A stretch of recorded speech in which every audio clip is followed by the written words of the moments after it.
Today, Attorney General Merrick Garland announced the findings of the Justice Department's 2-year investigation into the Minneapolis Police Department. The Attorney General announced that MPD will be put under a consent decree after finding patterns of excessive force and civil rights violations. This means the department will operate under a federal court order until it meets specific constitutional guidelines. Let's take you there now for more details. The Department of Justice has concluded that there is reasonable cause to believe that the Minneapolis Police Department and the City of Minneapolis engaged in a pattern or practice of conduct that violates the First and Fourth Amendments of the United States Constitution. There is also reasonable cause to believe that they engage in conduct that violates Title VI of the Civil Rights Act of 1964, the Safe Streets Act, and the Americans with Disabilities Act. Specifically, we found that MPD and the City of Minneapolis engages in a pattern or practice of using excessive force, unlawfully discriminating against Black and Native American people in enforcement activities, violating the rights of people engaged in protected speech, and discriminating against people with behavioral disabilities and responding to them in crisis. First, we found that the Minneapolis Police Department routinely uses excessive force, often when no force is necessary, including unjust, deadly force and unreasonable use of tasers.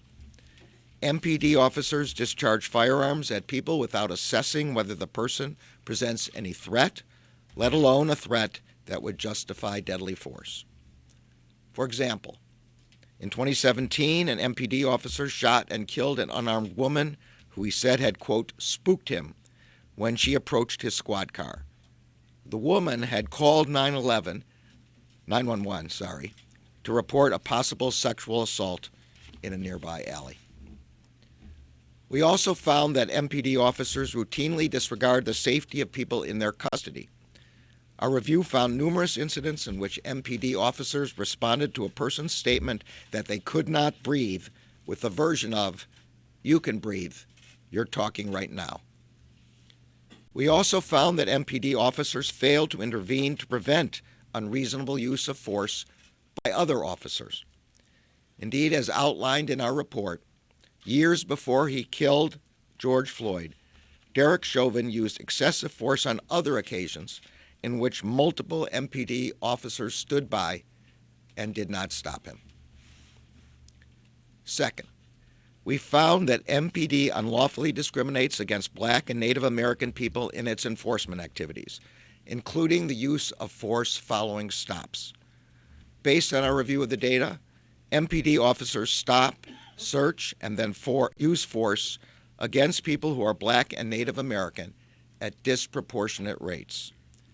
The data showed, for example, that MPD stopped Black and Native American people nearly 6 times more often than white people in situations that did not result in arrest or citation, given their shares of the population.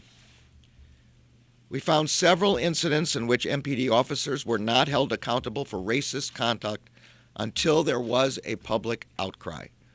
For example, after MPD officers stopped a car carrying 4 Somali American teens, one officer told the teens, quote, "Do you remember what happened in Black Hawk Down when we killed a bunch of your folk? I'm proud of that. We didn't finish the job over there. If we had, you guys wouldn't be over here right now." As everyone no doubt knows, this is a reference to the 1990s raid by American Special Forces in Mogadishu.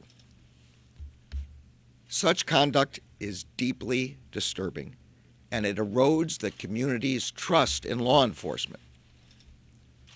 Third, we found that MPD violates the rights of people engaged in protected speech, including by retaliating against protesters as well as members of the press.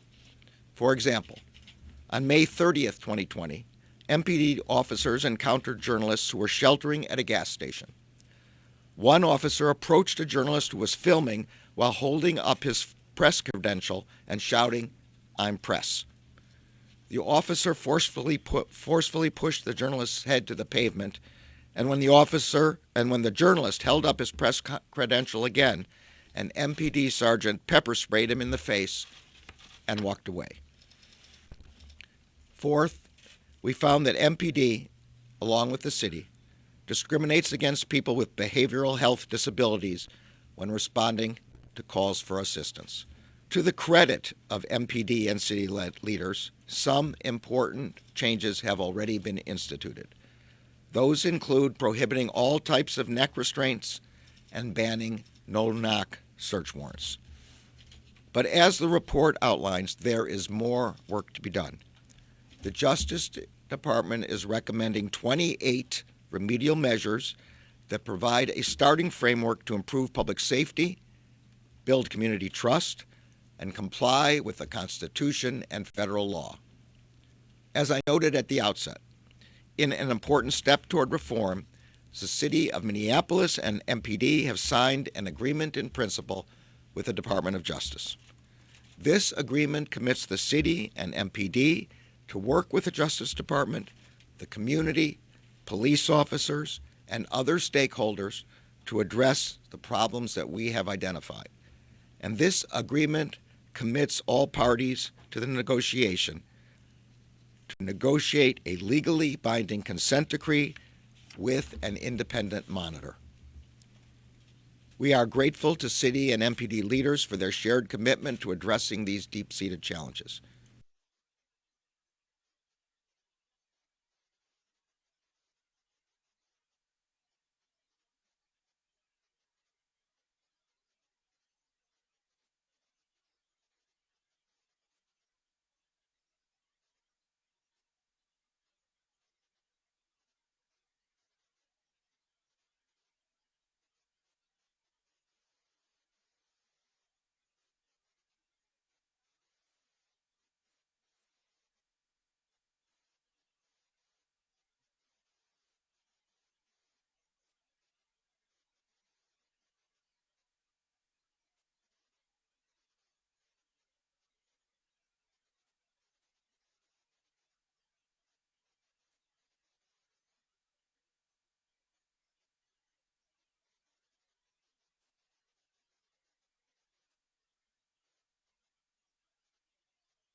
Keep watching CBS News Minnesota for continuing coverage.